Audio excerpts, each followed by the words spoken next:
In this second part of USA, Civil War and the Triumph of Rome, we are going to continue showing news, and you will see that they are varied, but all of them will serve us to collect those brushstrokes of a picture of what we later present as prophecy in writings about how everything is being prepared for its fulfillment. We begin with this news. August 29th. Trump says that God saved him on the day of the attack so that maybe he will save the world. Notice that it is already a messianic question, practically. The former president believes that if he survived the assassination attempt in Pennsylvania, it was not only by luck. And this is being used in the campaign as well. Republican presidential candidate Donald Trump believes that if he survived the assassination attempt perpetrated against him in July while he was giving a rally in the city of Butler, Pennsylvania, it was due to incredible divine power. In an interview with psychologist and television host Phil McGraw, better known as Dr. Phil, Trump said God saved his life, possibly, so that he would embark on the task of saving the world. The only thing I can think is that God loves our country and believes we're going to get it back, Trump said. It's got to be Gaminkum, he surmised. How can you say it's luck when there are, as you know, 20 million odds against 1? He said in reference to the fact that he tilted his head in such a way that he avoided the bullet's impact at the last moment. Insisting on the providential nature of what happened last July 13th, the Republican candidate and former president stressed that if he wins the election, it will mean that there is an incredible power up there that wanted me to get involved in saving, perhaps more than the nation saving the world. Notice these are impressive statements. It's not just saving a nation, it's saving the world. He's a Messiah. It's really a phrase that people should be thinking about. But how far is this going? Well, now, you're going to see a video. Trump says there will be recession and world war if Harris wins the election. Let's get into the video and stay tuned. Just hours after announcing the most important election of her political life, against the backdrop of the U.S. stock market crash and rising tensions in the Middle East, Vice President Kamala Harris was meeting at the White House, addressing the international crisis with President Joe Biden. While former President Donald Trump took advantage of the moment to lash out against her, warning without figures to confirm it that we could be at the beginning of the Great Depression of the 2024, calling the fall of the stock market the Kamala crash or the Kamala crash. In this other comment, Trump claims that in addition to an economic depression, there is an increased likelihood of a third world war if voters do not elect him. The Harris campaign did not immediately get back to us, but to many pundits, Trump's warnings are overblown, although they do not deny that the economy could represent one of his biggest challenges. If it continues to fall, if there continues to be difficulties like this at the macroeconomic level, then this is going to pose a serious problem for Kamala Harris's candidacy. DeFrancesco and other analysts expect that with a running mate already chosen, Harris will begin a process of presenting herself to the voters, no longer as Biden's runner-up, but as the head of a possible new administration. In terms of the Middle East, the situation is very serious, and she will have to define her vision. From a long list of potential candidates, the list is already topped by the 3 Harris met with in person yesterday. According to sources at our sister network, NBC, Harris is focusing on picking someone with whom she has chemistry, who shares her values of fighting for the middle class, who is comfortable and not intimidated following the lead of an Indian and Black woman, and who can help her win over suburban women, older white voters, and moderate anti-Trump Republicans. In the absence of last-minute leaks, the announcement of Kamala Harris's running mate is expected via a major Democratic text, then with a video, and then we would see the pair for the first time live at an event in Philadelphia. It would be the start of a multi-state pendulum swing. In Washington, Cristina Londoño, Telemundo News. Well, did you notice what this is about? It is about the economy. They are also talking about the Third World War. but it is about the economy. The economy is going badly, and it could get worse, even worse if the Third World War breaks out. Well, just before we left to come here for the conferences, when we were about to take the first flight, a few hours before, Mr. Moratinos, who was an important person within the Spanish government and foreign affairs, was saying that he saw for the first time in a very clear way that soon the Third World War would start because of everything that is happening, and he said it very alarmed, really alarmed. Here we are seeing how everything can affect the economy. It is already going bad. It can go much worse. And why we said that the Civil War would come, Ellen White said it, because of the economic issue, with all the implications around it evidently. Anyway, we will see how everything is going to happen. But let's continue with the news. How Kamala Harris lashed out against pro-life pregnancy centers in California. It was August 29th. She lashed out against pro-life pregnancy centers. Therefore, in favor of what? Abortion. And that seems unbelievable. But when you start following all the news about it, the abortion issue is being key in this election. Well, this in Europe would surprise us. Here it is a central issue. Trump says he will vote no on Florida's pro-abortion amendment. Totally the opposite of Kamala. It was the 30th of August. Why evangelicals are upset with Trump and Vance for leaving abortion up to the states. Let's see what it tells us here. Republican vice presidential candidate Senator J.D. Vance spent the weekend reassuring voters that Donald Trump has no intention of supporting a national abortion ban and would veto a federal abortion ban. Conservative, evangelical Christian voters continue to struggle with a shifting Republican stance on abortion, with former President Donald Trump and running mate J.D. Vance further stirring that confusion with recent statements about a federal abortion ban.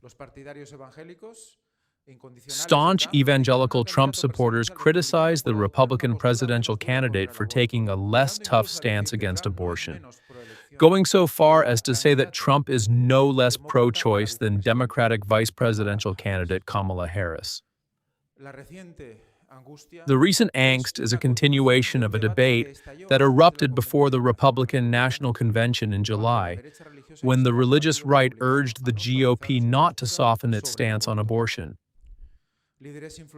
Influential leaders of the Nashville-based Southern Baptist Convention and other prominent evangelical figures are increasingly expressing a sense of disillusionment and are openly saying they will not vote for Trump in November. Within the SBC alone, some of the more conservative voices expressed disdain. For example, Denny Burke, president of the Council for Biblical Manhood and Womanhood, a Louisville-based traditionalist advocacy group, called Vance's comments horrible. Georgia pastor Mike Stone, a former SBC presidential candidate whose support for Trump was central to the conflict between Stone and other SBC leaders, called Trump's social media post morally incorrect and politically foolish. Other influential evangelicals outside the SBC, such as Family Research Council President Tony Perkins, said on social media, Trump is not only suppressing his own support, but he is going to hurt the vast majority of Republican candidates who are 100% pro-life. Frustration, but not rebellion. Although deeply frustrated, evangelicals are not openly rebelling against Trump. Some voices are vowing to withdraw their vote for the Republican nominee in November, but, as a counterbalance, other key Trump supporters are redirecting their concerns to other areas. Instead of criticizing Trump for a national ban on abortion, let's do what we can to persuade the electorate today to make abortion not just illegal, but unthinkable, said Texas pastor Jack Graham, who leads one of the nation's largest SBC churches and was on a religious advisory board during the Trump administration. Al Mohler, president of Southern Baptist Theological Seminary in Louisville, Kentucky, said in a recent podcast that he was angry at Republicans, but that the other option is still far more dangerous. Evangelical Christians are in a very uncomfortable position, Mohler said in the podcast. We are left with one candidate who carries some of our hopes, and we have another candidate who carries almost all of our fears on this issue.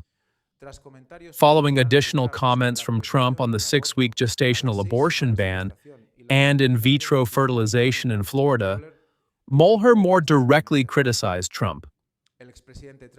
Former President Trump should quickly calculate the cost of abandoning pro-life voters. That cost is going to be very high, Mohler said on social media Thursday night. Pro-life Christian voters are going to have to think clearly, honestly, and soberly about our challenge in this election, starting with those at the top of the ticket. Well, you are already seeing that the situation is what it is, to such an extent that a series of comments are emerging within the evangelical world that say that they are not comfortable voting for who is telling us here. But even so, they are not totally against or in absolute rebellion. They are undecided. But what is the vote being based on here? On life, pro-life, abortion, issues that are of what nature? Moral. And once again, the issue of morality is going to be key in the development of the final events of the history of this humanity, and especially starting from here, from the United States. Obama and Biden presented voters with a faith-based vision. How will Harris do that? Look at what it is also based on: the support of the population, and what are they looking for? Vision based on faith, this would be unthinkable in our country. There is only one ultra-Catholic political party that talks about this. They have not yet achieved a majority. But the rest, talking about faith is absolutely a thing of the past. During the election campaign, former President Barack Obama invoked his experience as a faith-based community organizer, and President Joe Biden touted his devotion to Catholicism. Interesting, huh? What does he tout? Catholicism. Now, the U.S. expects Vice President Kamala Harris to offer a similar preview of faith-based engagement. The country is becoming familiar with the Democratic presidential candidate's Baptist faith and the support she is receiving from a variety of religious voices, including some unexpected ones. But it is not yet clear how her personal religious commitment and support among religious coalitions will translate into a potential Harris administration. The Democratic National Convention in Chicago this week is the first major opportunity for the Harris campaign to present a more concrete vision for a new administration in the White House. While Chicago this week largely did not address this issue, that vision, particularly for faith-based engagement work, is likely to draw from the Obama and Biden administrations, but add new elements. She's only been on the campaign trail for 3 weeks, but I think there's room for clarity and vision, said Michael Ware, president and CEO of the Washington, D.C.-based think tank, the Center for Christianity and Public Life. We need to hear from Harris his vision for the role of religion in the lives of the American people and in the lives of our communities. Just as Biden's campaign rhetoric on religion differed from Obama's, Harris's campaign will be different. For the Reverend Jim Ball, who founded the group Evangelicals for Harris, Harris so far has shown a moderate stance toward religion, which Ball said is deeply refreshing. He referenced TOS, Texas Democratic Rep. Jasmine Crockett's speech Monday, in which she tearfully recounted how she met Harris while she was unsure about being a congresswoman. Harris told her, "You're exactly where God wants you to be," she said. To me, it's much more genuine that Vice President Harris is a person of very deep faith, but that she's not trying to use outward signs and discussions about faith for political advantage, Ball said. But the Democratic Party could further reject the notion that Republicans carry the mantle of religiosity by pushing their public embrace of faith and religious communities throughout the campaign and beyond, said Interfaith Alliance President Reverend Paul Brandeis Rauschenbusch. The Harris-Walz ticket represents the country's diverse religious landscape, Rauschenbusch said, citing a Pew Research Center study that concluded that 1 out of 5 American adults has an interfaith background. Harris's running mate, Minnesota Governor Tim Walz, identifies as a Lutheran, but Rauschenbusch said he exemplifies an interfaith perspective. Well, you see the extent to which the religious issue is shaping who might become president of the country. Once again, I say, this is totally unthinkable in our country, well, and in so many parts of Europe, isn't it? On the other hand, here it is basic. Is it strange that the prophecy talked about that? From here, everything was going to emerge. The whole process towards morality, the Sunday law consequently has all the logic in the world.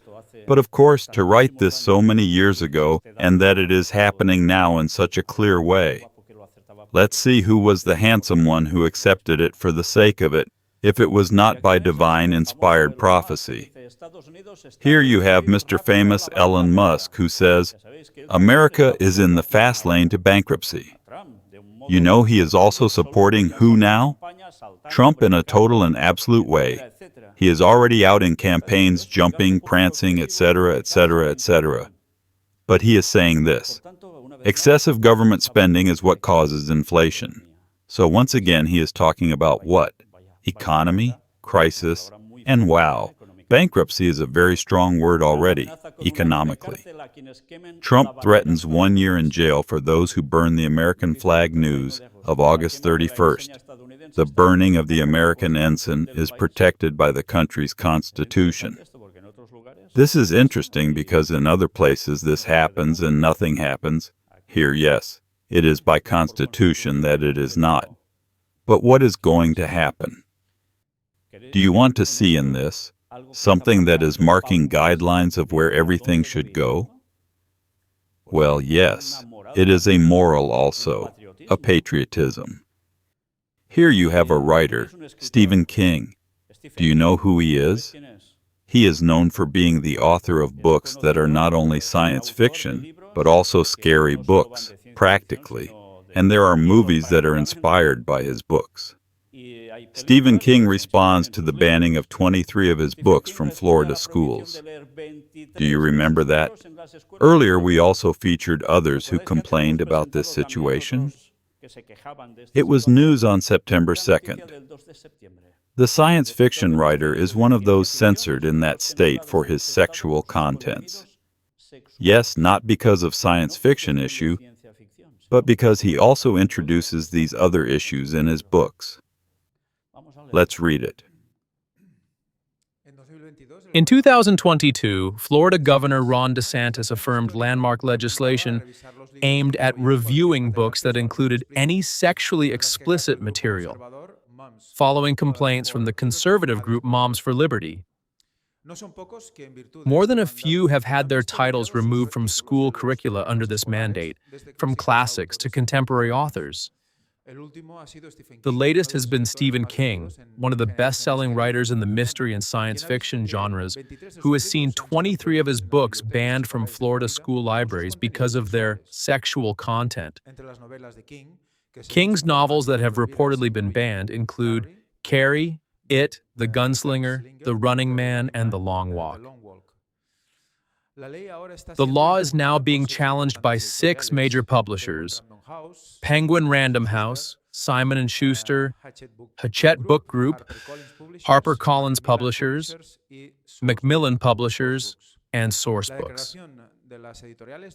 The publisher's statement reads, HB 1069 requires school librarians to remove books that contain anything that could be construed as sexual conduct, regardless of the educational value of the work as a whole.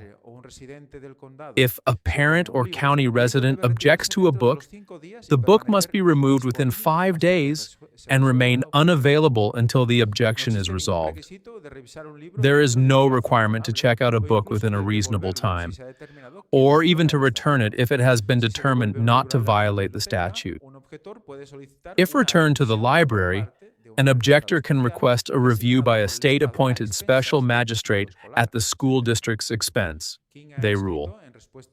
King has written in response to learning how many of his books have been banned. Florida has banned 23 of my books. What the heck?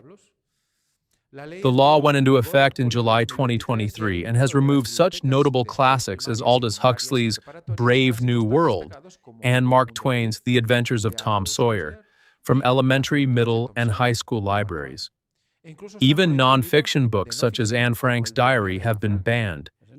It's interesting because these books he cites here are of great weight. Brave New World, you know he's talking about a lot of things that have to do with that famous New World Order. The Adventures of Tom Sawyer, Ellen White wrote about this book. Have you ever read what he goes so far as to say about this book?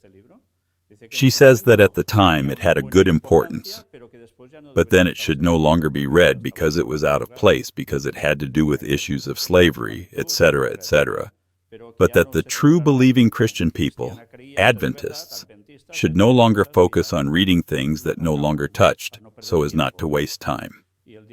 And the Diary of Anne Frank, you know what it has to do with what? The issue of Nazism and Jews and so on. Well, as you can see, even these books are being affected like that. Well, therefore, we are seeing that, yes, there is something at the moral level that is moving in a really overwhelming way. This other news. NVIDIA just recorded the largest single-day disposal by a U.S. company. September? What day? 4. So what's this about? NVIDIA shares fell 9.5% on concerns about artificial intelligence and the U.S. economy. Investors are worried about economic indicators and signs of recession from the Federal Reserve. Other chip makers, such as Intel, AMD, and Qualcomm, also saw significant stock declines. So what are we seeing? Economy going down at all levels, many sectors. U.S. election 2024. Life or abortion. 10 states will have referendum on the day they elect president. Notice. This is also voted on by the public. The consultations come on the heels of the repeal of the 2022 law, which returned the power to legislate on abortion to the states of the Union. Roe v. Wade. This we were also talking about at the time, also September 4 news. Biden said, Kamala Harris has the moral compass of a saint and provokes criticism from theologians. Look at the extent to which there are statements that say, well, this is already a laugh, or what is it? These are very serious things. Also, September 4th news. U.S. President Joe Biden praised Vice President Kamala Harris at a Labor Day rally in Pittsburgh, Pennsylvania, claiming she has the moral compass of a saint, a statement that has provoked some objections from Catholic theologians. She has a spine like a drumstick, and she has the moral compass of a saint. This woman knows what she's doing, Biden told the cheering crowd.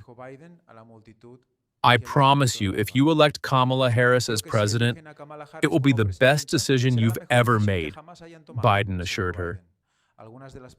Some of Harris's positions, particularly her strong support for abortion, are incompatible with holiness values, according to Catholic theologians and philosophers who spoke to CNA EWTN News. As vice president, she spearheaded the administration's efforts to expand abortion and pledged to codify the abortion standards set forth in the now-defunct Roe v. Wade ruling, which would overturn pro-life policies at the state level. While serving as California's Attorney General, Harris co-sponsored legislation restricting the free speech of pro-life pregnancy centers, which the Supreme Court ruled violated the First Amendment. As a senator, she questioned judicial nominees about their membership in the Knights of Columbus, a Catholic fraternal organization. And this is causing a lot of Catholics to be outraged at Harris because she is even turning on the Knights of Columbus. You know these people have a lot of clout. They are not exactly poor little people in the United States, but quite the opposite. A lot of influence that functions in some part like Freemasonry itself. Edward Facer, a Catholic philosopher and professor at Pasadena City College, told CNA that Biden's assertion that Harris has the moral compass of a saint is so patently ridiculous that it would be unworthy of comment if it did not come from a president of the United States, and a Catholic one at that. Well, you can see that some people say things that are really out of place, but no matter what, some of them do take a stand, but others do it as if nothing happened. People are very divided. People who are still very Catholic, divided in this, but also evangelicals. We are seeing it. Trump-Vance campaign launches Catholics for Trump coalition. Yes, we've seen it in protesters doing it for Trump, doing it for Harris. But it's the same thing here too. This news was also from September 4th. Former President Donald Trump's 2024 campaign launched the Catholics for Trump coalition on September 4, which emphasizes the defense of religious liberty, traditional values, and the sanctity of human life as priorities for the GOP nominee's agenda. The coalition, which intends to rally Catholic support behind the former president, seeks to show a contrast between Trump and his opponent, Vice President Kamala Harris, on key issues that are important to Catholics. According to the coalition's mission statement, Catholics for Trump is committed to safeguarding the vital principles of religious liberty and the sanctity of life that President Donald Trump has ardently championed. Under President Trump's leadership, our nation witnessed unprecedented support for religious liberties, with significant victories both domestically and globally, reads the mission statement. President Trump restored protections for religious organizations and strengthened the rights of religious institutions against government overreach. The mission statement added that Trump has stood unwaveringly in defense of traditional values and the sanctity of human life, and that the coalition supports President Trump in continuing to build a nation where the rights of every individual to practice their faith freely are protected. Matt Schlapp, president of the American Conservative Union, and his wife Mercedes Schlapp, who served in the Trump administration, said in a joint statement that Trump will continue to defend our religious liberties and our values enshrined in faith and family. Notice this is all about religious liberty. It's about faith, it's about family. It's interesting because these are the concepts that are involved in the imposition of Sunday law. But he's talking about who is defending this, Trump. Yes, who has done more than ever, more than anyone else all this. But it's the Catholics who are talking about, and what have we seen before in the great controversy? That it's the opposite. So what's going on here? How do you understand this dichotomy, this contradiction? How can it be? Well, once again, do you remember what was said, that when they have power, things will change? Well, it is true that this does not mean that evidently all those who are working in favor of all this know that it is to impose Catholicism and to do again the same little things they did before. There are very noble people everywhere. We have seen that too. But everything is moving in this type of values that are going to mark the future of the United States and consequently of the whole world. We have seen Kamala Harris attack President Trump's Catholic judicial nominees who had to face her hostile and unfair questions when she was a member of the Senate Judiciary Committee, the statement read. He was especially intolerant of anyone associated with the Knights of Columbus. Harris was also complicit in the FBI's fascist infiltration of Catholic parishes celebrating Mass in Latin. Matt and Mercedes Schlapp, both Catholics, also participated in the 2020 Catholics for Trump coalition. During his 2024 presidential campaign, Trump has been trying to appeal to Catholic and other Christian voters. In July, the former president accused Harris and the Democratic Party of being and going after Catholics and adding that they don't like Catholics in that administration. It's interesting what he went so far as to say here. Somebody doesn't like Catholics in that administration. Notice what he's saying, that there's a persecution against Catholicism here. It's pretty strong, huh? When what we know about what the Protestants thought in the beginning, that they did not want to let Catholicism enter the United States because they knew that the Jesuits would do everything to bring down this new nation that was emerging, and they have been getting it. They were entering, sending the Irish Catholics, then the Italian Catholics, and of course the Jesuits working to make powerful universities. All this has borne fruit. And Protestantism, before the beginning of the United States, knew that they were going to do that. But the barriers fell, they were undermined, and they are reaching this point of saying, of course there is persecution against Catholicism today. And of course there has to be religious freedom for all, therefore, this cannot be tolerated. Who is winning here? Catholicism again is a perfect play, and it will pay off. Harris has also launched a Catholics for Harris Walls coalition to rally Catholic support for his campaign. The campaign scheduled a virtual event for the coalition 3 weeks ago, but it was abruptly canceled. So, Catholics for Trump, yes, or for Trump, but there are also Catholics for Harris. It's interesting, isn't it? How can it be that people of the same religion are so divided, some going one way and some going the other way? What's going wrong here? Are they lost? Don't they know which way they should pull, one against the other? Are they rivals being of the same religion? Everything points to what? To conflict. And what a conflict, eh? Ron DeSantis signs an anti-woke law to prevent banks from freezing Floridians' bank accounts based on their policy. But the Treasury says the law puts U.S. national security at risk. We have seen this news before. Here are additional details. The Treasury Department has taken aim at Florida's new anti-woke banking law, warning that it could open the floodgates for criminals to use and manipulate the U.S. financial system. The new state law, HB 989, signed by Florida Governor Ron DeSantis in May, states that it would be unsafe and unsound for banks to consider non-financial factors such as politics, religion, or environmental, social, and corporate governance, ESG, when doing business. We reject a global elite that tries to force its ideology on us by capturing important institutions.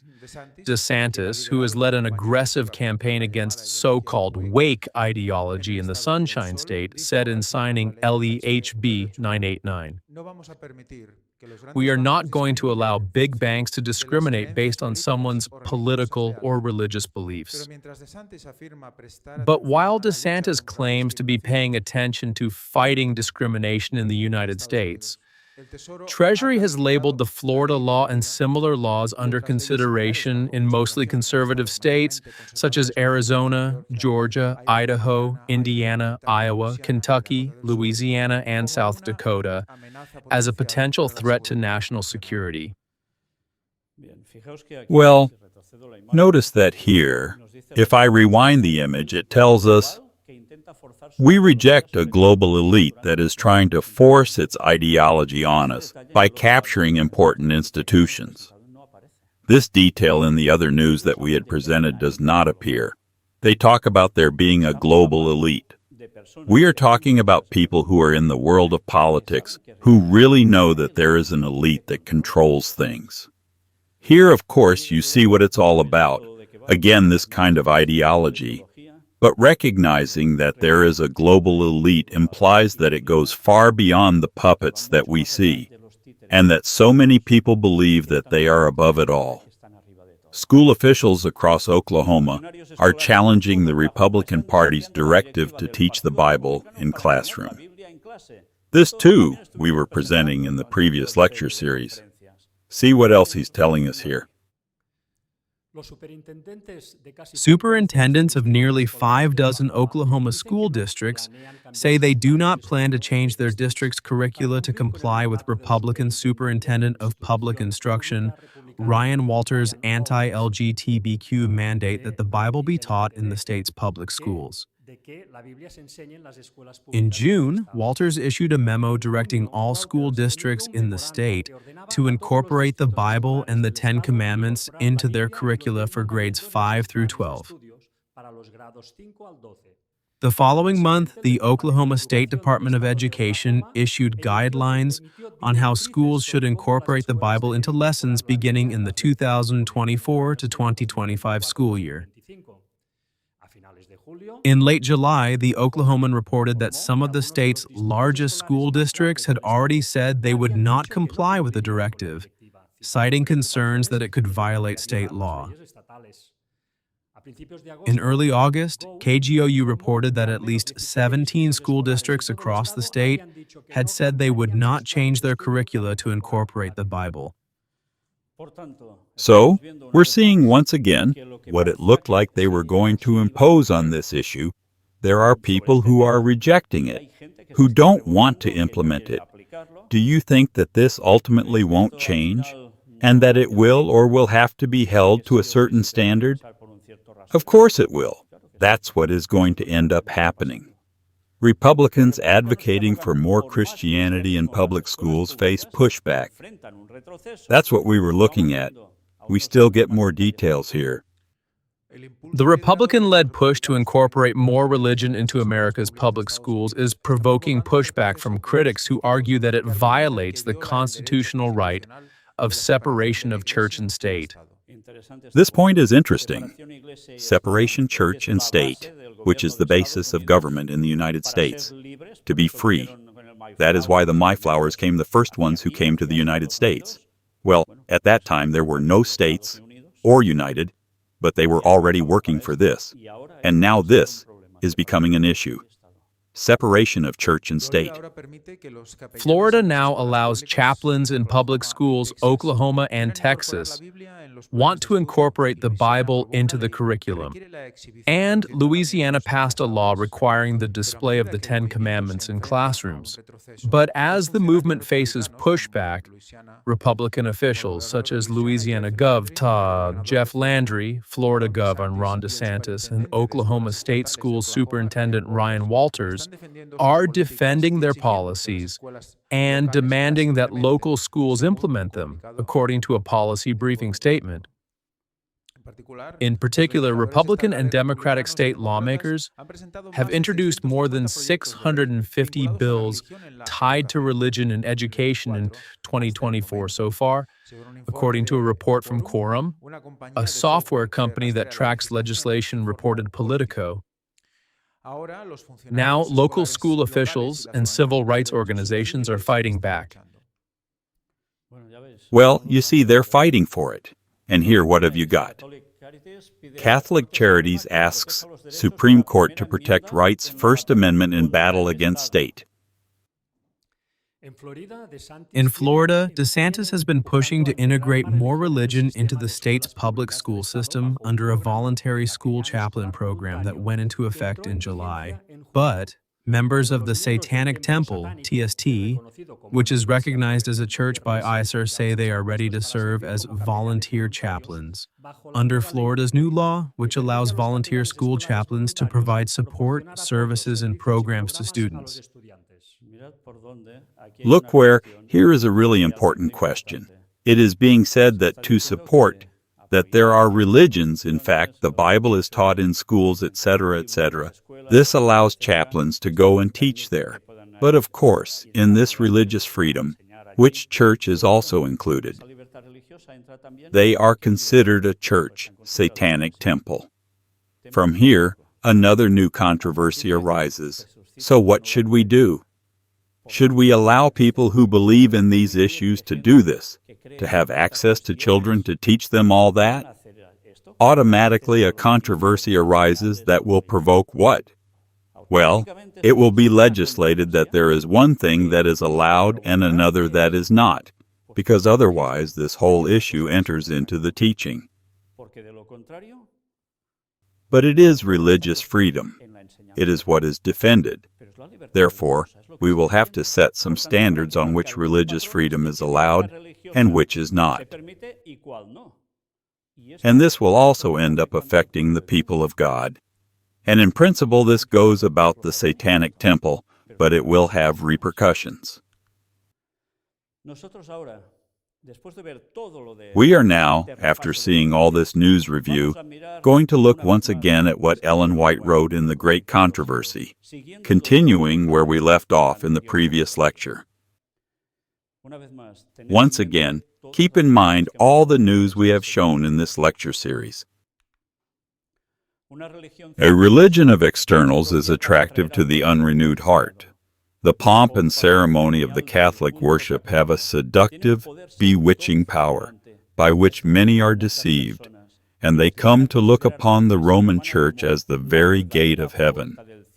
None but those who have planted their feet firmly upon the foundation of truth, and whose hearts are renewed by the Spirit of God, are proof against her influence. And how many of these are there? Are there many? Not so many, huh? Thousands who have not an experimental knowledge of Christ will be led to accept the forms of godliness without the power. He's not saying about a few people, but thousands of people. But there's what? Godliness without the true power of such. Such a religion is just what the multitudes desire. That's how it is, huh? The Church's claim to the right to pardon causes the Romanist to feel at liberty to sin, and the ordinance of confession, without which her pardon is not granted, tends also to give license to evil. Of course, if you go to the confessional, I have done this and that. Okay, 3 paternosters and 1 Hail Mary and I don't know what more, and that's it. Well, I go back to do the same thing. Is this a motivation? They will say this is not true, but that's how it really works. He who kneels before fallen man and opens in confession the secret thoughts and imaginations of his heart is debasing his manhood and degrading every noble instinct of his soul. In unfolding the sins of his life to a priest, an erring, sinful mortal, and too often corrupted with wine and licentiousness, his standard of character is lowered, and he is defiled in consequence.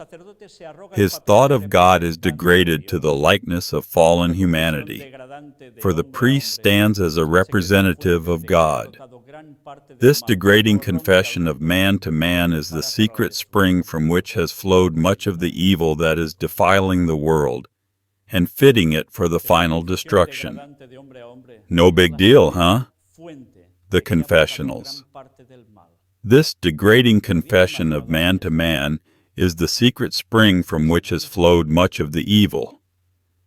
Do you ever imagined it like this?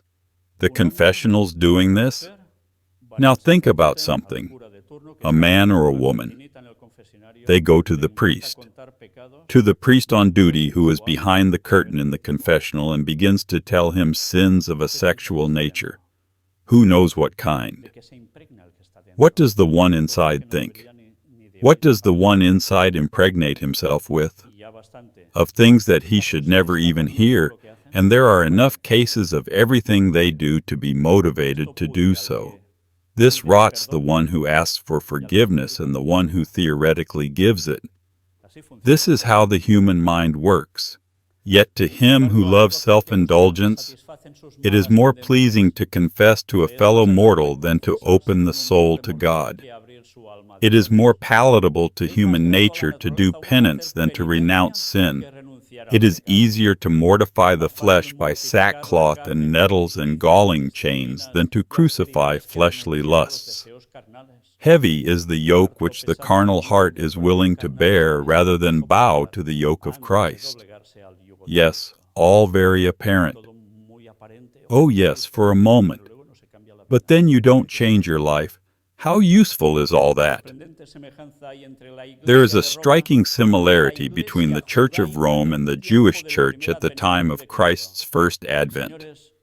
Ladies and gentlemen, you should be extremely attentive to these words, because what we have said so many times, that the beginning of the Catholic Church is the very Judaism that murdered Christ, of those Pharisees and others. I'm not talking about all the people in general, eh? Here we begin to mark it in a clear way, and sometimes we read this and we do not realize. And the day we can expose, God willing, in conferences, the beginning of the Roman Catholic Church, you will realize that this is absolute truth, but very little research has been done on it, because it does not interest us. I repeat, there is a striking similarity between the Church of Rome and the Jewish Church of the first advent of Christ. Why striking similarity? Because they arise and start from the same thing. Have you ever thought about the rituals of the Catholic Church? An altar and incense. What does this sound like to you, the Old Testament, right? Of course, don't they say that in the Mass is the sacrifice of Christ? And so many other things of the Catholic rituals that comes from the Jewish source that continued doing that, rejecting Christ as the immolated lamb for the salvation of the world. They have the same origin. While the Jews secretly trampled upon every principle of the law of God, they were outwardly rigorous in the observance of its precepts, loading it down with exactions and traditions that made obedience painful and burdensome. One thing on the surface, the opposite on the backside. Isn't it the same thing now? As the Jews profess to revere the law, so do Romanists claim to reverence the cross. They exalt the symbol of Christ's sufferings, while in their lives they deny him whom it represents. Papists place crosses upon their churches, upon their altars, and upon their garments. Everywhere is seen the insignia of the cross. Everywhere it is outwardly honored and exalted. But the teachings of Christ are buried beneath a mass of senseless traditions, false interpretations, and rigorous exactions. The Savior's words concerning the bigoted Jews apply with still greater force to the Romish leaders. They bind heavy burdens and grievous to be borne, and lay them on men's shoulders, but they themselves will not move them with one of their fingers. Matthew 23:4. Conscientious souls are kept in constant terror, fearing the wrath of an offended God, while the dignitaries of the church are living in luxury and sensual pleasure. This has happened throughout history and continues to happen indeed. But notice once again, the same behavior of the Pharisees of old, with the heads of the Roman Catholic Church. Why is that?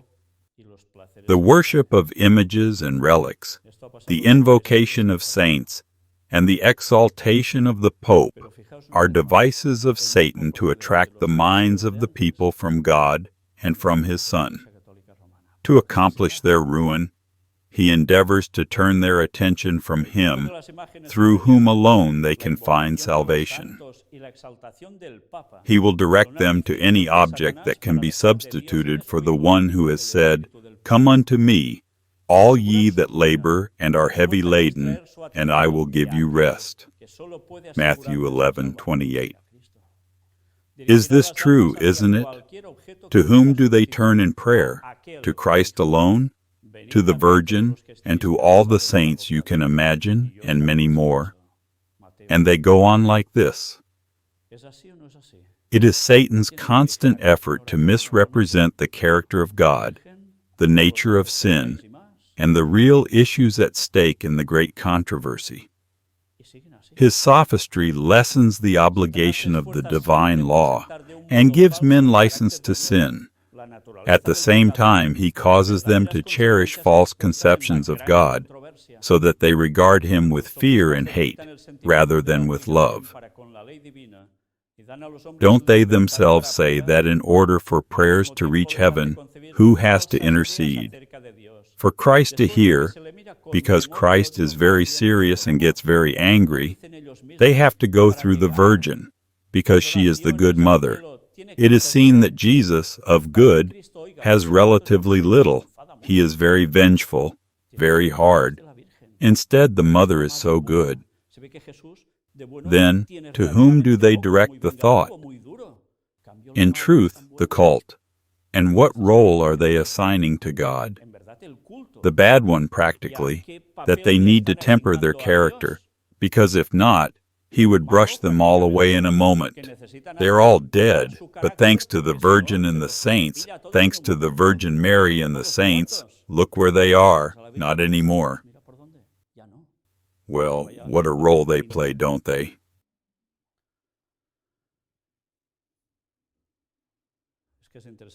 It is interesting when he says, at the same time he causes them to cherish false conceptions of God, so that they regard him with fear and hate, rather than with love.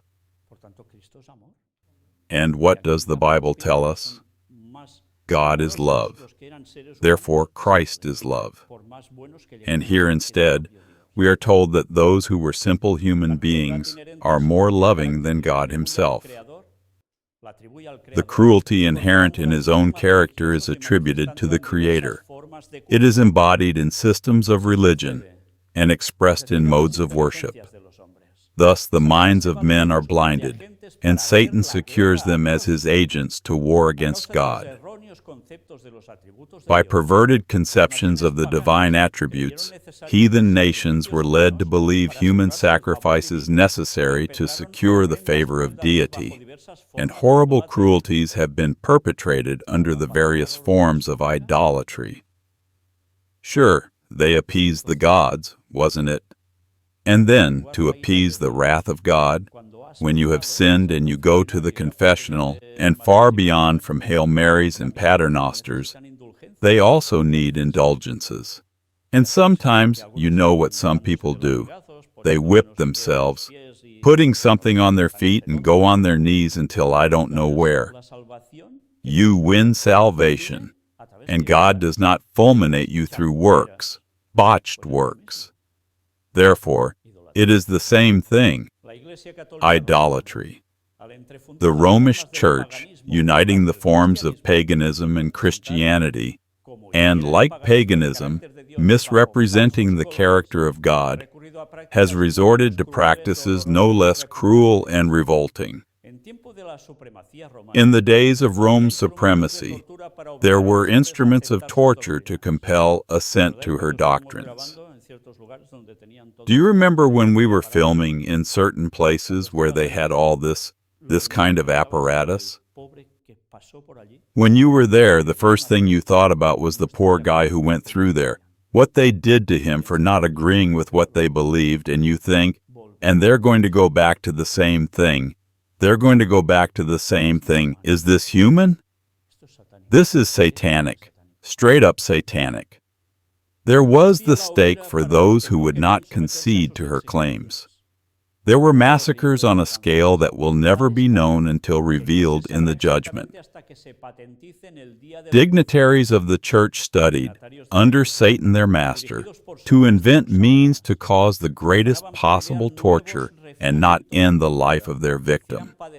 In other words, to suffer as much as they can stand, but not to finish killing him. What is this? This is sadism, and this is history, and this will come back. Some will say, how can you say that this will come back? Don't you see that the church has changed? That is, they are deceiving you from top to bottom. Don't you see the evidence? Look at all that we have presented over so many years. Do you still not see the evidence? Wait until they have the power. The infernal process was repeated to the utmost limit of human endurance until nature gave up the struggle, and the sufferer hailed death as a sweet release. Now we read it like it's nothing, but wait and go through it. Such was the fate of Rome's opponents. For her adherents she had the discipline of the scourge, of famishing hunger, of bodily austerities in every conceivable heart-sickening form. To secure the favor of heaven, penitents violated the laws of God by violating the laws of nature. They were taught to sunder every tie which He has formed to bless and gladden man's earthly sojourn.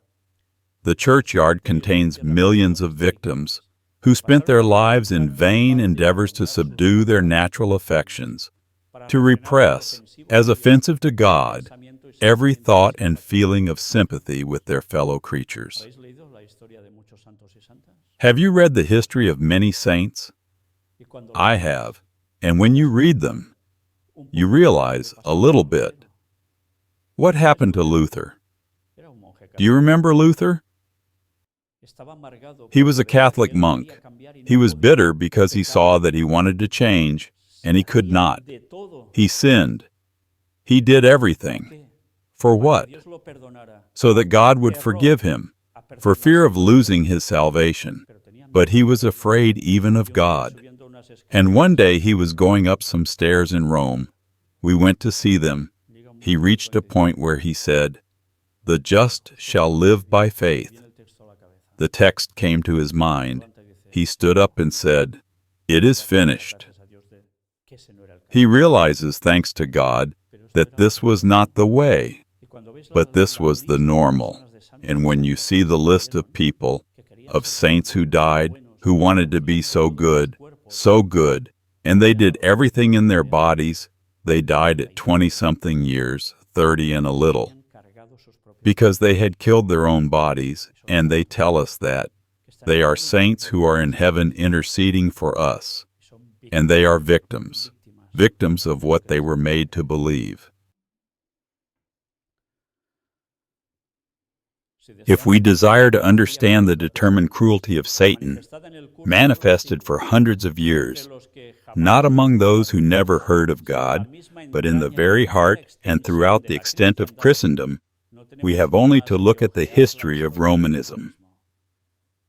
Through this mammoth system of deception, the Prince of Evil achieves his purpose of bringing dishonor to God and wretchedness to man. And as we see how he succeeds in disguising himself and accomplishing his work through the leaders of the Church, we may better understand why he has so great antipathy to the Bible.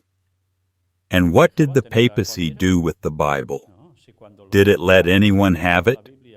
No. When the Cathars translated the Bible into Old Catalan, what did they do? They went to kill them and to take away any copy they could have, and so on during the Protestant era, with the Waldenses the same, and the years went by, and they continued with the same thing. And what they did with the Bible, it turns out that now they say no, study the Bible every day. But what good does it do to be told, read the Bible every day, if in the end they keep the interpretation of the Bible, and you have to pay attention to what they say about the text you read? What good does it do you? Nothing. Well, but this way they clean up an image, do you see? It is all paraphernalia, nothing more. If that book is read, the mercy and love of God will be revealed. It will be seen that He lays upon men none of these heavy burdens. All that He asks is a broken and contrite heart, a humble, obedient spirit. Christ gives no example in his life for men and women to shut themselves in monasteries in order to become fitted for heaven. He has never taught that love and sympathy must be repressed. The Savior's heart overflowed with love. The nearer man approaches to moral perfection, the keener are his sensibilities, the more acute is his perception of sin, and the deeper his sympathy for the afflicted. The Pope claims to be the vicar of Christ, but how does his character bear comparison with that of our Savior? Was Christ ever known to consign men to the prison or the rack because they did not pay him homage as the King of Heaven? Was his voice heard condemning to death those who did not accept him? When he was slighted by the people of a Samaritan village, the Apostle John was filled with indignation and inquired, "Lord, wilt thou that we command fire to come down from heaven and consume them, even as Elias did?" Jesus looked with pity upon his disciple and rebuked his harsh spirit, saying, "The Son of Man is not come to destroy men's lives, but to save them." This is written on Luke 9, verses 54 and 56. How different from the spirit manifested by Christ is that of his professed vicar. But now you will say, "But the Pope is not saying this now, he has changed." Once again, the great deception. It is a trap. The Romish Church now presents a fair front to the world, covering with apologies her record of horrible cruelties. She has clothed herself in Christ-like garments, but she is unchanged. Every principle of popery that existed in past ages exists today. The doctrines devised in the darkest ages are still held. Let none deceive themselves. The popery that Protestants are now so ready to honor is the same that ruled the world in the days of the Reformation, when men of God stood up at the peril of their lives to expose her iniquity.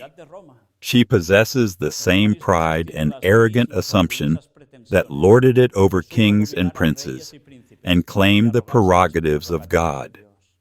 Her spirit is no less cruel and despotic now than when she crushed out human liberty and slew the saints of the Most High. But once again, notice that now she is here. When she writes, she is from the 1880-something years, and she is saying that they had already changed their appearance. And remember that this was done in a total way after the Second Vatican Council in 1963. Before that, they were already working to simulate a change. And after the Second Vatican Council, the apparent change is total. But it is a lie. It is a trap. Popery is just what prophecy declared that she would be, the apostasy of the latter times. This appears on 2 Thessalonians 2, verses 3 and 4. It is a part of her policy to assume the character which will best accomplish her purpose. But beneath the variable appearance of the chameleon, she conceals the invariable venom of the serpent. We are not bound to keep faith and promises to heretics, she declares.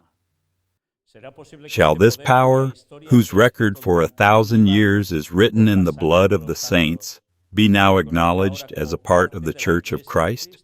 And that is what they are doing, recognizing it as such, and you see it, of course, in the United States, and they will make the power of this nation bend to the papacy, and they are going to achieve it. So much for this second part. In the third and fourth, which we will see this afternoon, we will realize once again that the news is pointing to all this and more. The reading of the great controversy, we are going to finish that chapter, and you will see what things are still being said and how everything is being fulfilled. Not in the remote future, but now, very soon. The few prophecies that remains to be fulfilled will be fulfilled in a short time. Are we ready for it? In the afternoon, the continuation.